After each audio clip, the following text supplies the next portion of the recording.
한 사람의 영향력은 긍정적으로도 부정적으로 또 그 파급 효과가 적지 않다고 볼 수 있겠습니다. 아마 여러분도 인생 가운데 그 한 사람 때문에 어떤 위로와 격려를 받고 다시 한번 시작해보자, 다시 일어나 보자, 혹은 다시 한번 살아보자 라고 하는 마음을 아마 가진 적이 있을 것 같습니다. 또 그 반대도 있겠죠. 그 한 사람 때문에 마음이 너무 힘들고 또 어렵고 또 혼란스럽고 그래서 살 맛을 또 잃어버리는 그런 선택과 결정을 또 하신 분도 계실 것 같아요. 오늘 이야기는 그 한 사람의 선한 영향력에 대해서 또 한 사람의 선하지 않은 영향력에 대해서 함께 말씀을 통해 살펴보고, 어떻게 하면 우리 꿈꾸는 공동체, 개인과 공동체가 또 이 교회가 그렇게 위로와 격려가 선순환하는, 서로 주고받을 수 있는 그런 공동체로 자라갈 수 있을까, 정말 교회다운 모습이 될 수 있을까를 나누고자 합니다. 우리 사도행전 8장 1절에 3절, 오늘 두 군데의 말씀을 볼 텐데 같이 함께 읽어주시죠. 시작. 사울은 스데반이 죽임당한 것을 마땅하게 여겼다. 그날에 예루살렘 교회에 큰 박해가 일어났다. 그래서 사도들 이외에는 모두 유대 지방과 사마리아 지방으로 흩어졌다. 경건한 사람들이 스데반을 장사하고 그를 생각하여 몹시 통곡하였다. 그런데 사울은 교회를 없애려고 날뛰었다. 그는 집집마다 찾아 들어가서 남자나 여자나 가리지 않고 끌어내서 감옥에 넘겼다. 사도행전에 등장했던 초대교회, 특별히 여기서는 예루살렘 공동체로 소개하는데, 그 예루살렘 공동체가 성장하는 데 있어서는 그렇게 호락호락하지 않았습니다. 특별히 오늘 이 예루살렘 공동체는 위로와 격려가 또 응원이 너무나도 절실하게 필요했던 상황을 우리에게 세 가지로 알려주는데, 그 첫 번째는 스데반의 죽음이죠. 지난주 함께 살펴봤지만 오늘 1절 전반절과 2절을 보시면, 지난주에 예루살렘 교회를 섬겼던 12사도와 함께 7명의 새로운 리더가 세워졌습니다. 우리 마을직이 세 분이 새로 세워졌듯이 새로운 리더십이 형성되었는데, 그 리더십 가운데 가장 먼저 등장했던 리더십의 이름이 누구죠? 스데반이에요. 그렇죠? 성경에서는 유력했던 인물, 가장 중요한 인물을 가장 앞에 두는 경향이 있습니다. 7명의 리더 가운데 가장 성령과 지혜가 충만했던 사람으로 소개했던 스데반 일꾼께서, 리더께서 죽음을 맞이하게 되죠. 사도행전 2장에 사도 베드로가 설교를 했을 때 3,000명의 사람들이 회심하는 역사가 일어납니다. 근데 그때 반응했던 사람들의 피드백이 이렇게 되어 있어요. 사도들이 이 말을 듣고 마음이 찔려서 우리가 어찌할꼬, 우리가 무엇을 해야 구원을 얻으리까, 이런 피드백을 남겼어요. 근데 그 베드로의 설교보다 어쩌면 훨씬 구조적으로도 내용적으로 치밀하고 좋은 설교를 했던 이 스데반은 오히려 죽음으로 귀결되었습니다. 이때 2절을 보시면 이 스데반을 장사했던 사람들을 경건한 사람들이라고 불렀는데, 이 스데반에게 가해졌던 린치, 테러죠. 일종의 폭력적인 이런 폭력에 대해서 당연하게 여겼던 사울과 그를 따랐던 추종자들과 달리 이 스데반의 죽음을 저항하고 그 죽음에 대해서 몹시 통곡했던 사람들의 모습을 경건한 사람들이라고 표현했던 겁니다. 왜냐하면 당시 유대법에서는 공권력에 의한 공개적인 처형에 대해서는 공개적으로 울지 못하도록 법으로 정해놨습니다. 우리도 그런 경우가 있죠. 제 개인적으로는 제가 어느 한 집단에 꽤 높으셨던 분과 풍성한 삶의 기초라고 하는 1대1 관계로 훈련했던 적이 있었어요. 근데 그게 저희 국정농단이라고 하는 이 대한민국 사회, 헌정사에 굉장히 한 2번 정도 없었던 큰 사건에 연루되었던 분이었습니다. 그분의 최고 상관이었던 그분께서 극단적인 선택을 통해서 돌아가셨어요. 그분과 평소에 연을 잇고 줄을 대려고 했던 사람들이 얼마나 많겠습니까?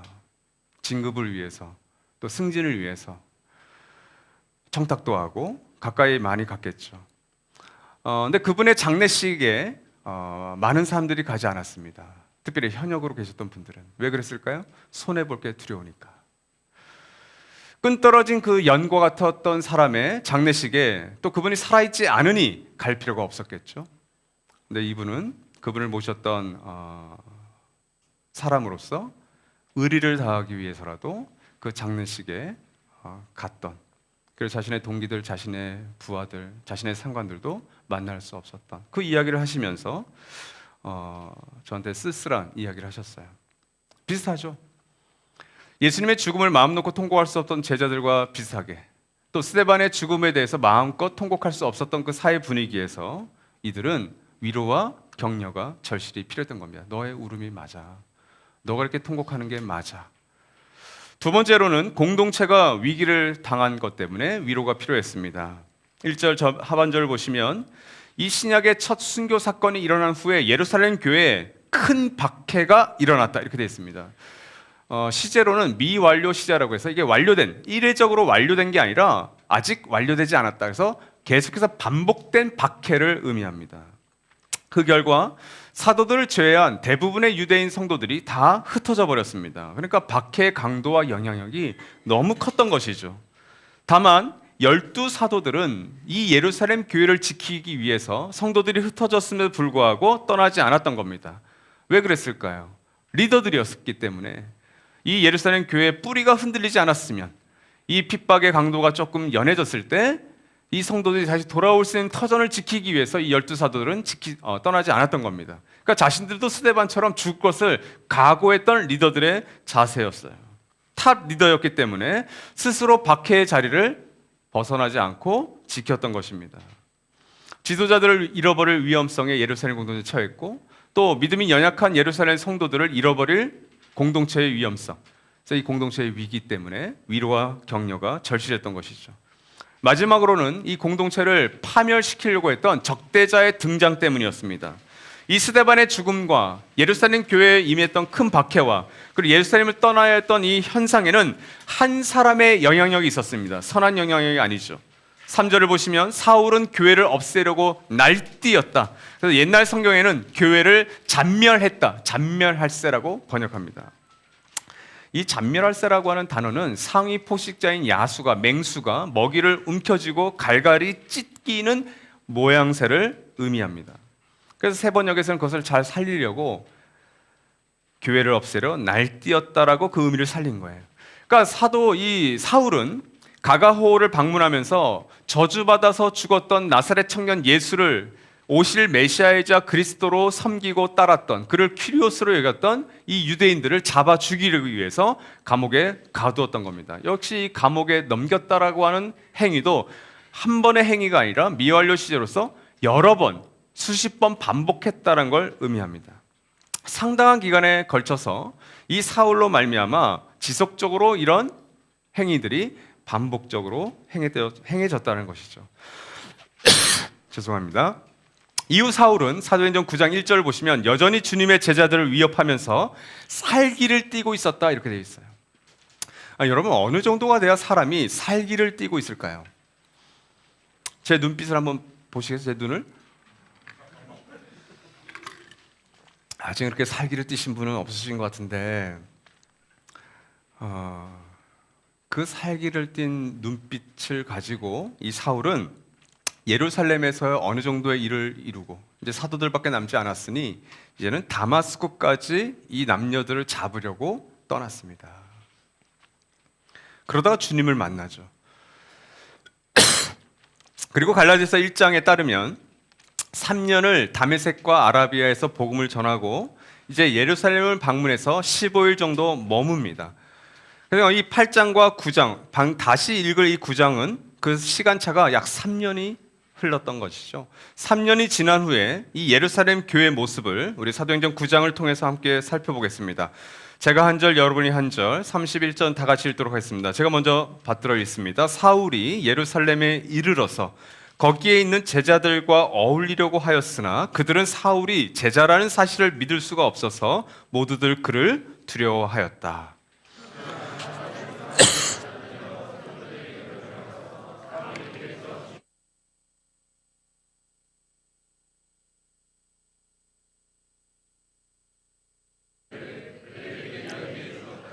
그래서 사울은 제자들과 함께 지내면서 예루살렘을 자유로 드나들며 주님의 이름으로 담대하게 말하였고 그리스 말을 하는 유대 사람들과 말을 하고 토론을 하기도 하였다. 그러나 유대 사람들은 사울을 죽이려고 꾀하였다. 신도들이 이 일을 알고 사울을 가이사라로 데리고 내려가서 다소로 보냈다. 다 같이.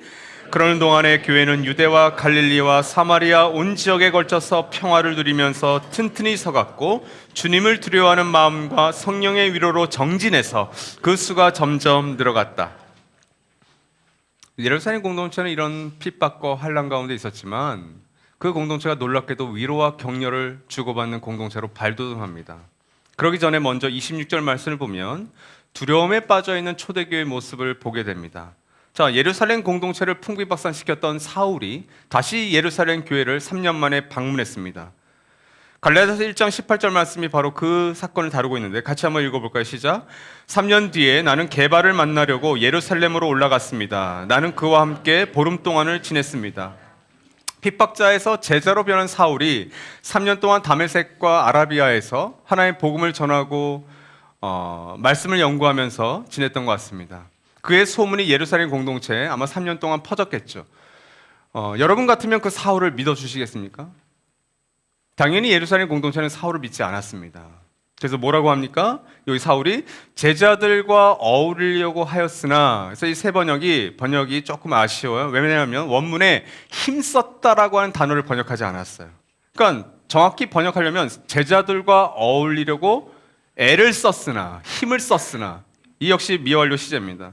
일회성이 아닌 몇 번을 찾아가서 내가 당신과 교제하고 싶고 이 예루살렘 교회에서 일하고 싶습니다라고 문의를 했지만 제자들은 어떻게 합니까? 모두들 그를 두려워하였다.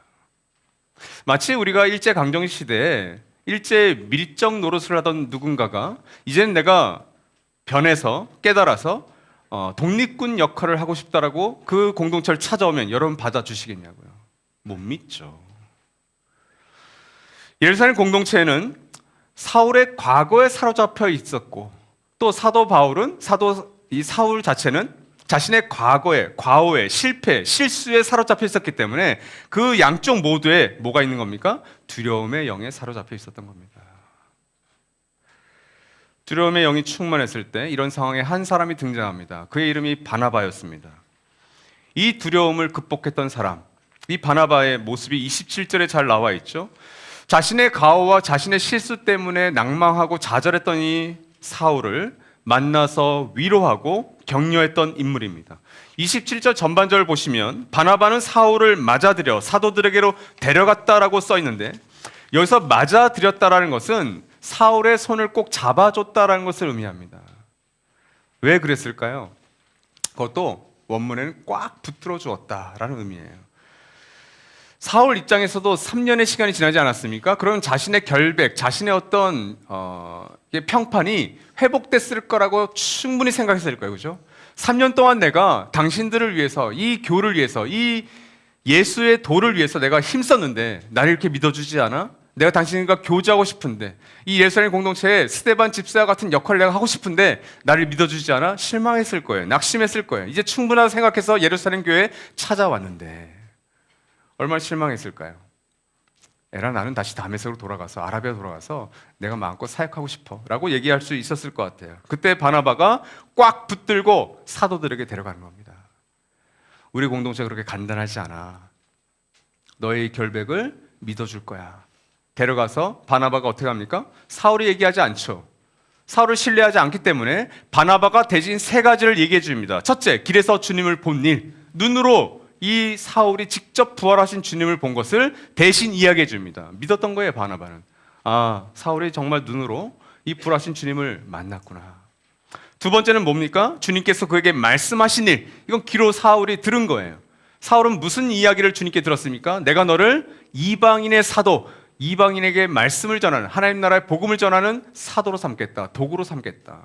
그가 귀로 들었던 것들을 바나바는 믿어준 겁니다. 마지막 세 번째로는 다마스쿠스에서 예수의 이름으로 담대히 말한 일, 이 사울이 자신의 입으로, 자신의 행동으로 복음을 증거한 바로 그 사건을 믿어준 겁니다. 그러니까 눈과 귀와 입, 이 사울이 전 인격적으로 변화되었다는 증거를 바나바가 보증해 준 거예요. 일종의 연대 보증이죠. 이러기 쉽지 않습니다. 내가 누군가의 눈으로 본 것, 귀로 들은 것, 그리고 몸으로 행한 것, 입으로 행한 그것을 내가 정말 증거로 삼고 그것을 보증해 주는 것은 지금도 쉽지 않아요. 어쩌면 그 고작 돈 하나 우리가 빌려주는 것도 그 사람을 신뢰하는 게 어려워서 마음을 닫아버리는 것이 우리의 솔직한 모습 아닙니까? 그러나 이 예루살렘 공동체는 바로 이 바나바를 통해서 또 사울을 통해서 위로를 주고받는 공동체로 한 걸음 발돋움합니다. 자, 15일 동안 사울은 두 가지에 집중합니다. 하나는 교제였죠. 제자들과 함께 교제하고 싶었었어요. 그래서 베드로를 만납니다. 근데 여러분, 이 공동체 입장에서 생각해 보십시오. 사울은 누굽니까? 원수입니다. 자신들의 탑 리더였던 스데반을 죽이는 일에 양심의 가책을 느끼지 않았던 사람이었고, 자신의 가족, 일가, 친척, 자신의 어떤 선생님 리더들을 감옥에 보내서 죽음까지 이르게 해야 됐던 바로 그 인물이 바로 사울이었어요. 원수 관계였던 사람과 15일 동안 교제했던 겁니다. 그 교제했던 핵심 인물이 베드로였다는 것이 인상적이죠. 왜? 베드로는 예수님을 배반했던 사람 아닙니까? 그러니까 베드로는 이 사울을 그래도 이해하고 공감해 주었을 것 같아요. 야, 나도 사울 그 주님을 배반했던 사람이야. 그렇죠? 두 번째는 복음을 전합니다. 그렇죠? 그래서 29절에 보시면 그리스 말을 하는 유대 사람들과 말을 하고 토론을 했다 이렇게 되어 있어요. 근데 이 행동이 누구의 행동이었습니까? 사도행전 6장에 스데반의 행동이었어요. 스데반은 헬라파 유대인들과 이 논쟁과 토론을 하다가 그는 순교를 당했던 겁니다. 그러니까 사울은 그 스데반과 같이 죽음을 각오하고 이 행동을 했던 거예요. 그것이 6장 9절에 잘 나와 있죠. 같이 읽습니다. 시작. 그때 구레네 사람과 알렉산드리아 사람과 길리기아와 아시아에서 온 사람으로 구성된 이른바 리버디노 회당에 소속된 사람들 가운데서 몇이 들고 일어나서 스데반과 논쟁을 벌였다. 그러니까 스데반이 죽은 그 현장에 지금 이 사울은 스스로 와서 그들과 토론하고 논쟁하고 있는 겁니다. 그러니까 스데반의 길을 따라가고 있는 거죠. 3년 전 그를 죽였던 그 사람들과 논쟁하고 있는 겁니다. 사울이 스데반처럼 복음 전하는 것을 본 이 공동체가 여러분 얼마나 위로를 받았을까요? 아니 3년 전 스데반을 죽이는 일에 앞장섰던 그가 죽었을 때 통곡하는 우리를 비웃었던 그 사울이 이젠 스데반처럼 그들과 함께 똑같은 대상을 상대로 복음을 전한다고 그 공동체가 얼마나 위로가 됐을까요?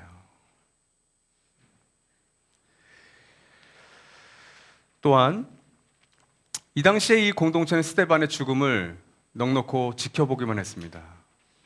한 것이라는 몹시 통곡한 것밖에 없었어요. 스데반을 지켜주지 못했다고요. 근데 이 사람들이 다시 사울을 죽이려는 계획을 알고 이 공동체는 어떻게 합니까? 사울을 이들이 보호합니다. 가이사라로 피신시킵니다. 여기도 위험해 보이니까 다소로 피신시킵니다. 공동체의 결정에 이 사울이 따라요. 그러니까 사울도 이 공동체의 위로를 경험하는 거죠. 그리고 오늘 말씀 30절에 그 공동체가 무엇으로 표현됩니까? 신도들이라고 세 번역이 번역했는데 각주를 보시면 형제들 돼 있죠. 그러니까 형제 자매 혹은 형제들이 바로 이 단어입니다. 26절에 보시면 이 사울은 제자들과 교제하기 위해서 왔어요. 근데 15일 만에 이 제자들이 호칭이 뭘로 변합니까? 형제 자매들로, 형제들로 바뀌잖아요. 우리로 따지자면 하늘 가족으로 신분이 바뀌는 거죠.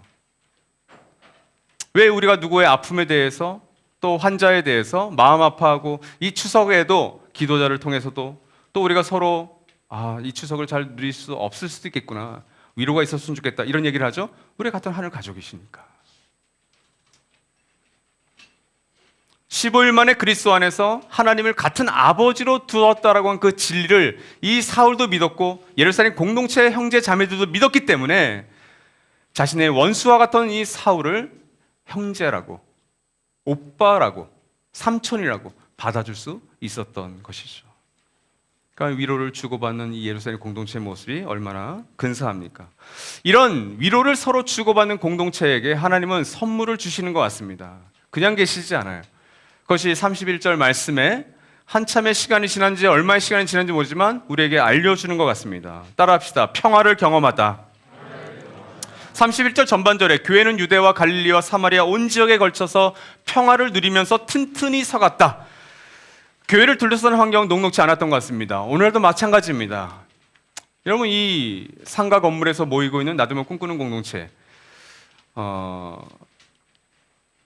뭐 그렇게 사람들에게 매력적이겠습니까? 그렇게 매력적인 포인트가 그렇게 많지 않습니다. 우리 도성님이 너무 격려하게 이렇게 끄덕 계시는군요. 네.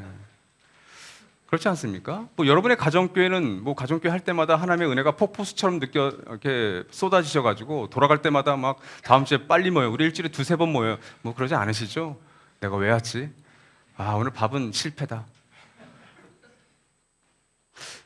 교회를 모인다는 것 자체, 또 이 도시 한복판에서 하늘 가족으로 살아간다고 하는 그 신분과 정체성 자체가 그렇게 매력적이지 않은 시대를 우리는 살고 있는 거예요. 그런데 그런 상황 속에서 교회는 튼튼하게 서간 겁니다. 사람들이 늘어났습니다. 그런데 중요한 게 하나 있어요. 평화와 평안을 누리면서. 이게 중요해요.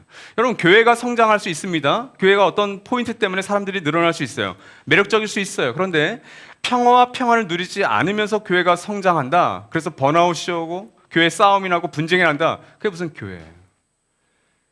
그렇게 해서 교회가 성장하고 사람이 늘어나는 것, 재정이 늘어나는 것은 그것은 그 교회의 독이 되는 거예요.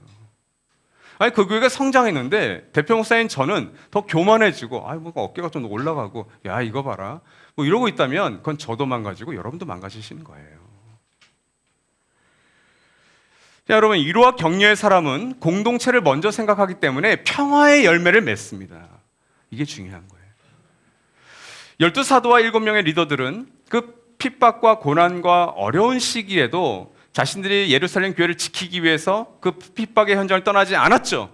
그럼에도 불구하고 그들은 불평하고 원망하고 짜증난 것이 아니라 평화의 열매를 맺으면서 3년 동안 교회가 성장하고 있었던 겁니다. 예루살렘에 올라와서 제자들을 만나고 교제하고 복음을 전하려고 했던 결정은 사울의 독단적인 결정이었습니다. 아니, 어쩌면 하나님께서 알려주셨을 수도 있어요. 거기 순종해서 왔어요, 그죠? 그런데 사울 자신이 테러와 린치를 당했던 그 상황에 처했을 때 그는 예루살렘 교회 공동체의 결정에 순종합니다. 이게 평화의 사람의 특징이에요. 어떤 공동체의 결정에 내 기분과 내 감정 때문에 흐트러질 수 있죠. 평화의 열매를 맺기가 어렵습니다. 여러분, 이 말씀에는 숨겨져 있지만 이 공동체의 피신 결정 때문에 사도 바울은 어떻게 됩니까? 가이사랴에 잠시 머물렀다가 그리고 다소로 갔을 때 그 다소에서 몇 년을 소위 썩습니까? 안디옥 교회로 다시 오기까지 바나바 때문에 무려 10년을 썩습니다. 공동체의 결정 때문에 예루살렘 교회에서 화려하게 사역하고 싶었던 그의 마음이 10년을 다소에서 머무는 결정을 하게 됩니다. 만약 10년 후에 바나바가 안디옥 교회로 데려오지 않았다면 아마 하나님께서는 바나바를 통해서 1차, 2차, 3차 선교 여행을 하지 않았을까 싶습니다. 그러니까 이렇게 이후 잊혀졌던 사울을 이 바나바가 또 데려오죠. 위로와 격려는 거짓된 평화가 아닌 참된 평화를 줍니다. 우리가 크리스찬으로 살아가는 것, 교회로 살아가는 것은 이 깨어진 세상 속에서도 그 평화와 평안을 이루기 위함이죠. 만약 우리 교회를 이루는 개인이 이 깨어진 세상의 깨어짐을 더 가속화시키고 그것을 더욱더 충돌질하는 거라면 그것은 하나님의 우리의 부르심과 어울리지 않는 행위가 되겠죠. 나도 꿈꾸는 교회를 지난 6년 동안 우리가 함께 세워오면서 이런 리더들과 이런 가족들이 계셨다는 것에 저는 굉장히 감사해하고 있습니다.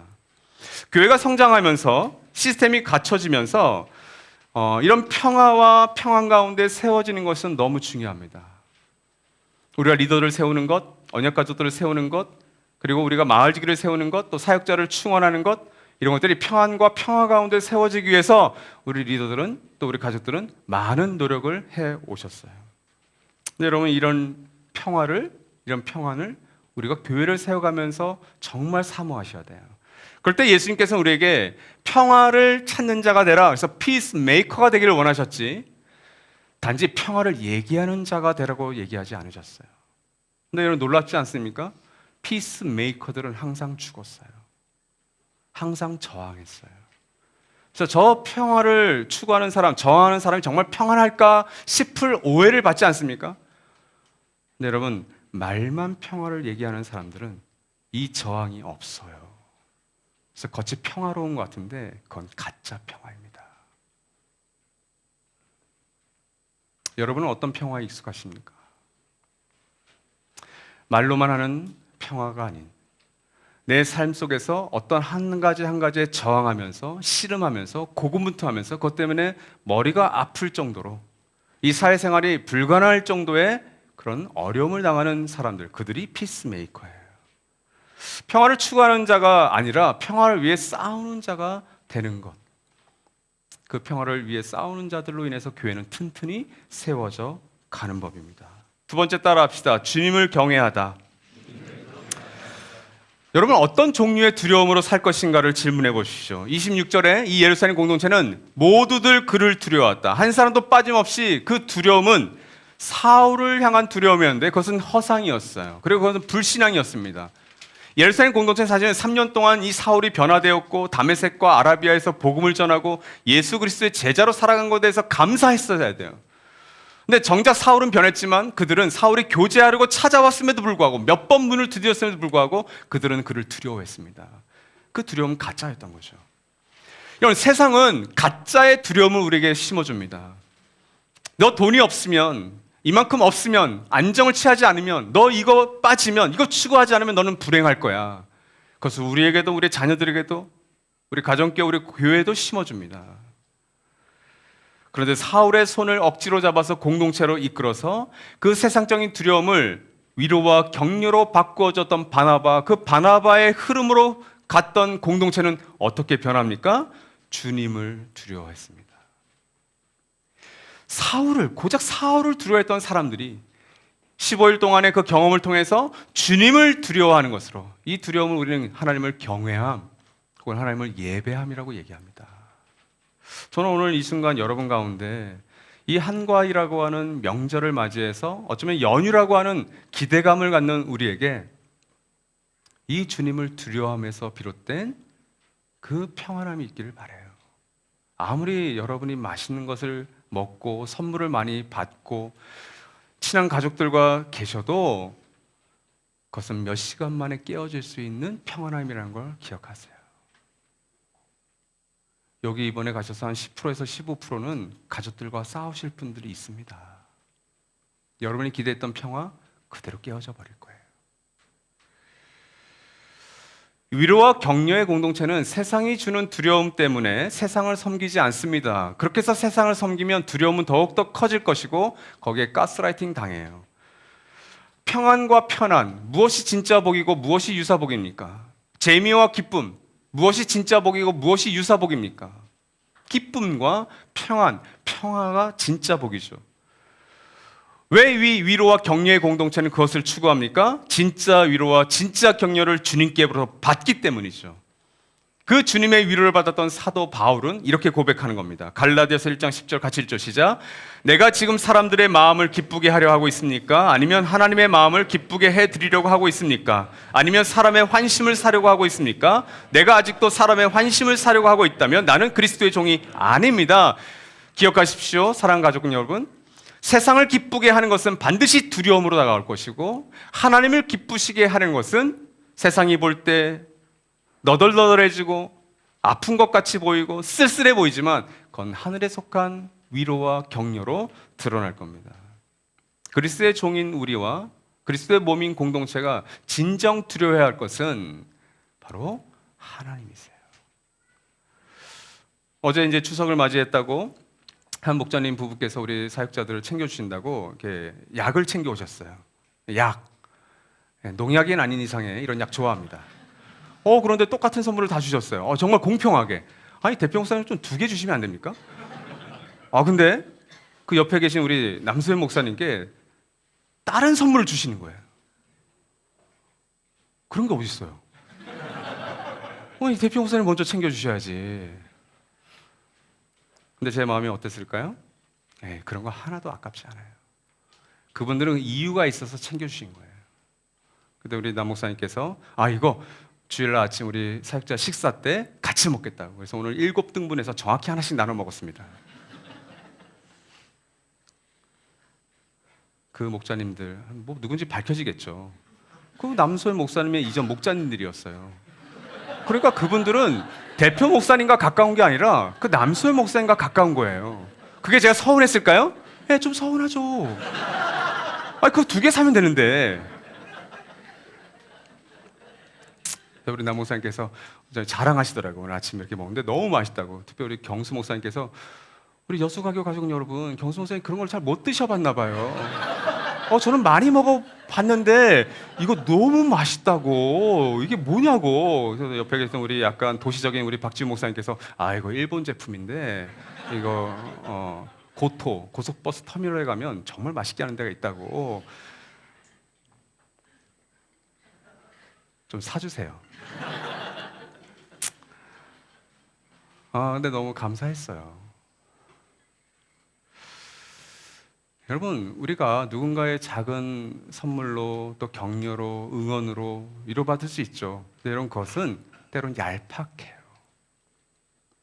그것이 우리의 감정을 잠깐 기쁘게 할 수 있지만 진짜 위로와 격려는 하나님을 두려워하면서 오는 거예요.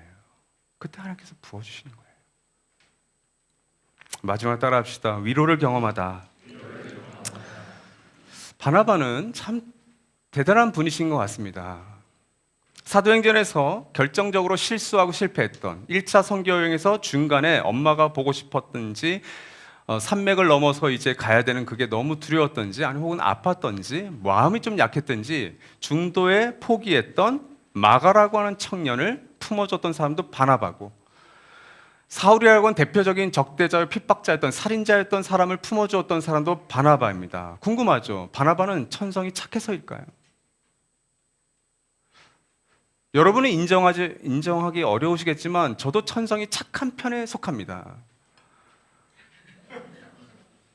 그래서 제가 나들목교회에서 만들었던 등산 우리 사역자 모임이 착사 모이잖아요. 착한 사역자들의 모임. 거긴 착한 사람만 들어와요. 마이크 웃으셔도 되는데 그게 아닙니다. 사도행전 15장 39절에 그들은 심하게 다툼 끝에 서로 갈라서고 말았다. 이 갈라섬이 얼마나 지독했냐면 이후에 바나바, 바울이 만났다는 얘기가 없어요. 그들은 누굽니까? 바나바, 사울이었잖아요. 사울을 품고 마가를 품을 줄 알았던 착한 성품을 가졌던 이 바나바가 너무 심하게 싸워서 거의 평생을 보지 않았던 관계가 됐을지도 모릅니다. 우리도 그렇지 않나요? 제가 착하다고요? 아니요. 여러분 저를 잘 모르시는 거예요. 누가 알아주지 않아도 손해를 보거나 이익을 좀 내려놓거나 내가 오해와 수치와 모욕을 당해도 그것을 감수하는 것은 왜 감수하죠? 우리가 크리스찬으로서 하나님이 이 일을 아시기 때문이야. 하나님이 우리를 인정해 주셔. 이게 맞는 거야라고 하는 생각을 할 때 그 믿음 때문에 위로를 받는 거죠.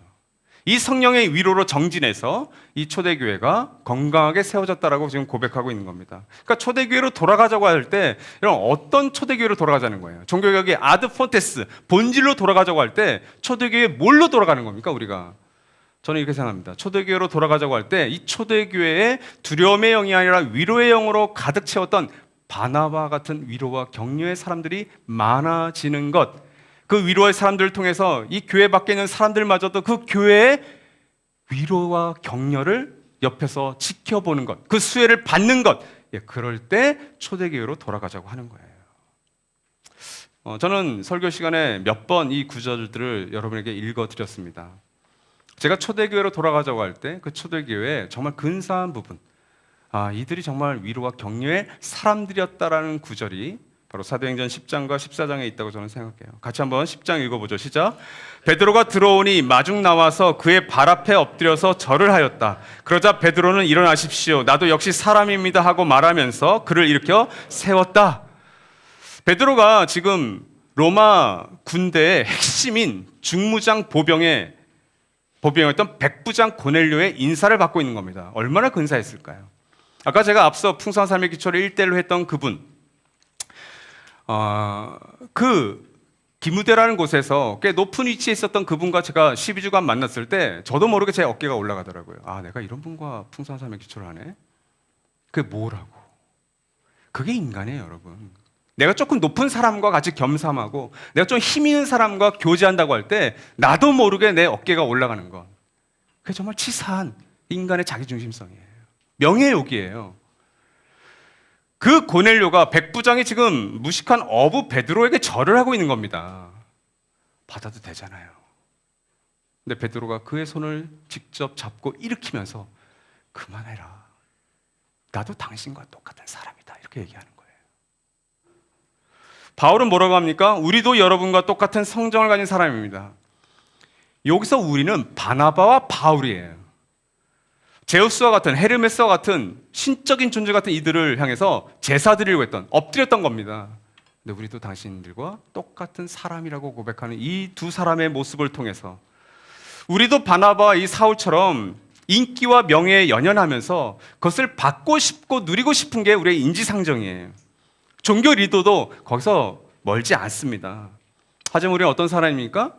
하늘로부터 우리가 위로와 격려를 이미 받았고 앞으로 미래에 올 그때 완전하게 임할 그 하나님의 위로와 소망, 하나님의 위로와 격려를 우리가 믿고 있잖아요. 소망하고 있잖아요. 그런데 그 인간의 얄팍한 위로와 격려가 뭐 대단하다고 크게 연연하지 않았던 거죠. 사랑하는 여러분, 여러분 지금 누구의 위로를 구하고 계십니까? 그 위로 때문에 지금 내가 고민하고 있는 것, 내가 씨름하고 있는 것이 해결되기를 바라고 계십니까? 그것이 하나님의 하늘로부터의 성령의 위로가 아닌 한 여러분이 구하고 있는 그 위로와 격려는 몇 시간 후, 몇 분 후, 혹은 며칠 후 물거품처럼 사라질 수도 있다라는 사실을 기억하십시오. 말씀을 맺으려 합니다. 저는 하나님께서 위로받고 하나님께서 격려받고 싶어 하신다는 생각이 들었어요. 무슨 말씀인가 하면 불경한 얘기일 수도 있지만 하나님께서 인격적인 성령 하나님이시라면 이 시대에서 교회로 살아가는 우리에게 정말 위로받고 격려받고 싶다는 생각이 들었습니다. 왜 그럴까요? 교회는 그리스도의 몸이라고 합니다. 그 몸된 교회의 머리는 그리스도라고 합니다. 그런데 정작 이 교회들은, 우리 교회는 그 머리 대신 그리스도의 뜻을 생각하기보다는 힘이 있는 누군가의 의견, 힘이 있는 누군가의 것, 그리고 세상의 힘이라고 하는 돈에 이끌려가면서 이 교회의 주인 되시는 하나님의 이름을 먹칠하거나 그 하나님의 마음을 아프게 하는 것 같아요. 뭐 저부터 또 하나님의 위로받고 싶어 하세요. 여러분 한 사람 한 사람 결정, 우리 꿈꾸는 교회 리더들의 결정과 선택을 통해서, 우리의 행동을 통해서 하나님 위로받고 싶어 하신다고요. 우리의 재정과 우리의 시간과 에너지를 이 교회 밖으로 흘려보내는 일들을 감당할 때, 야, 너희들도 배고프고 너희들도 뭐 지금 상가 교회에 불과하지만 너희들이 가진 것을 가지고 흘려보내는 것, 그걸 통해 나는 정말 위로받는단다, 격려받는단다, 응원받는 마음이 들어라고 얘기하시는 것 같아요. 사랑하는 여러분, 우리의 선택과 결정, 또 우리의 행동 하나하나, 우리의 마음가짐을 통해서 이 교회, 그리고 여러분의 주인 되시는 그 예수 그리스도, 그 하나님께서 위로받으시고 격려받으시고 응원받으시면서 때로는 우시고 때로는 그 격려 때문에 웃으실 수 있는 그런 저와 여러분 되시기를 주님의 이름으로 소망합니다. 이 시간 1분간 오늘 들었던 말씀과 예배를 생각하시며 잠시 침묵하도록 하겠습니다. 하나님 감사합니다. 쉽지 않은 상황이었지만 그 위로와 격려가 두려움을 이겨서 그 공동체가 하나님의 평안 가운데 세워지고 주님을 두려워하는 경외감이 생기고 그리고 성령의 위로로 정진했던, 그래서 그 수가 날마다 늘었던 그 초대교회처럼 오늘 각자의 삶의 자리에서 정말 당신의 위로와 격려가 필요하고 그 당신의 위로와 격려를 조금 맛봐서 그 위로를 반사하고 흘려보내는 그 누군가의 위로와 격려가 진짜 필요한 우리 사랑을 꿈꾸는 모든 가족들과 오늘 예배에 함께 참여하신 우리 모든 아버님들과 어머님들, 그 가족들 위해 또 특별히 병상 가운데 있는 치료와 은혜와 회복이 필요한 우리 모든 사랑 가족들을 위해 주님 하나님의 위로와 하나님의 격려와 그리고 그 위로와 격려를 맛본 우리의 위로와 격려가 오늘 사랑하는 모든 우리 가족들 위해 영원히 함께 하실 것을 간절히 축원하옵나이다. 아멘.